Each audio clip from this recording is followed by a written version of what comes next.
Welcome back to my After Midnight Cozy Cat Vlog. It's 1:30 a.m. and I tried to lay down and go to sleep, but Butterscotch makes it impossible to fall asleep sometimes. He's constantly approaching me, climbing all over me, and attacking me with his claws and his little bites. He gets so hyper at night. He even has the nerve to try to attack Ginger, and she hisses and growls at him. Sometimes I look at him and think, boy, you really wait until after midnight to turn into a wild child. The oatmeal came a few hours ago last night, and I immediately made the oatmeal water. I have to wait for the oats to soak in the water for 15 minutes before I bring it into my room to wipe the girls with the oat water cloth. Bella and Ginger are not itching like they were before I wiped them with the oat water. I'm sure if they could talk, they would say, "Thank you, Mom. I don't feel so itchy now that you made us our oat water and wiped us with the cloths you cut from the dish towel." I tried cutting an old pillowcase to use as a cheesecloth, but I found out it's way too much to clean the oats off the fabric. So now I'm going to use my colander in my big mixing bowl from now on and just use my hand to scrape the oats into the trash. It's easier, faster, and doesn't make my back scream at me. Last night, by the time I strained the oats in the cloth, rinsed it off, wiped the girls with the dishcloth squares I cut up, bent over to put the oat water on the bottom shelf of the fridge, bent over again to grab Butterscotch after he jumped my door barrier, and finally sat back down on my bed. My back was yelling at me with pain. I haven't noticed Bella scratching at all. I don't think she's had the need to scratch herself, but Ginger has been scratching her sore. I don't think it's an itch. I think it's more like a sting to the sore, and she's scratching it to relieve the sting. When she lays on my legs, I can feel her trembling. She's such a sensitive girl, and I just want her to feel comfortable again. I still have to keep my AC between 70 and 72 because Ginger can't regulate her body temperature. If it's too chilly in my room, I can feel her trembling, so I have to keep the air on 70 or 72.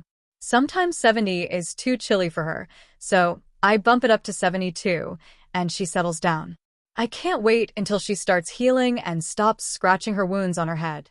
She has another wound near her ear, and I'm hoping the oatmeal water helps soothe that one too. Butterscotch's energy has finally flopped, and he seems to be calming down now. When he finally runs out of energy, it's like the whole room sighs in relief. He goes from tornado to teddy bear in seconds. Last night my new straws came in, and while I was opening the package with a knife, I cut my finger. Luckily, I have a first aid kit for minor accidents like that. The ADH gave me the first aid kit.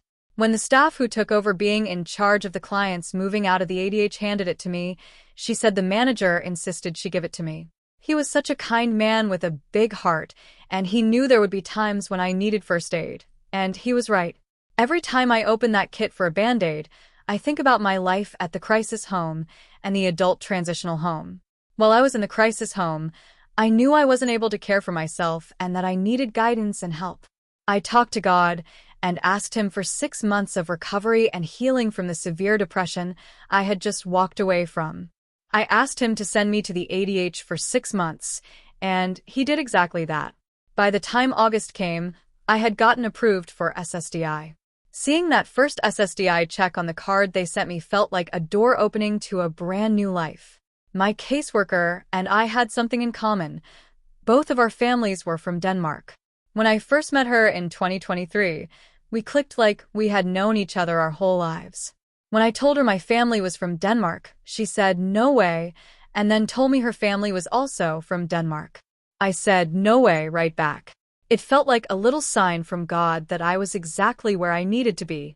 When I got my SSDI, Anna took me looking for apartments in Hopewell.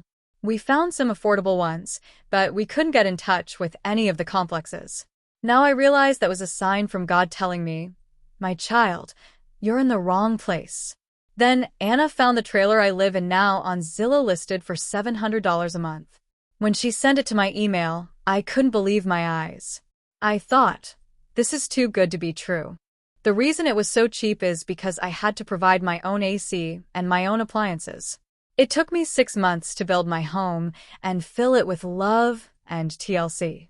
6 months later, after I had moved in, I was looking at my Social Security account and realized I had back pay that was supposed to be sent to me, but it didn't go on my SSDI card. I called the bank, got my account reopened, and got my back pay. With that money, I was able to pay $2,000 for my appliances. The girls have been resting on the bed, and Butterscotch went to his cozy hangout spot on the closet shelf. He finally calmed down, and when I get tired, I can finally go to bed and fall asleep without him trying to attack me thinking it's playtime. My iPhone 14 storage is so full that I can't take videos of the kids, so I started using my iPhone 13 mini.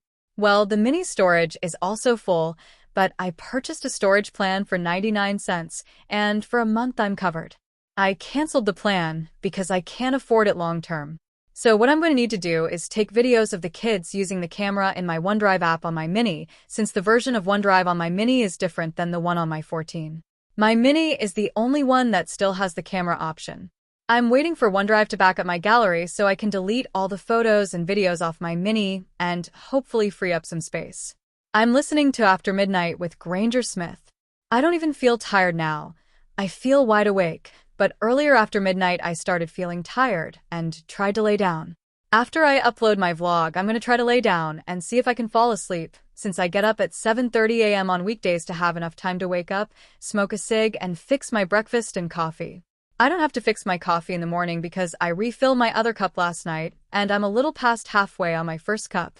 My Yee Stanley iced coffee cups last me for many hours before my last drop. Thank you for watching my cozy cat vlog. I will see you in the next vlog.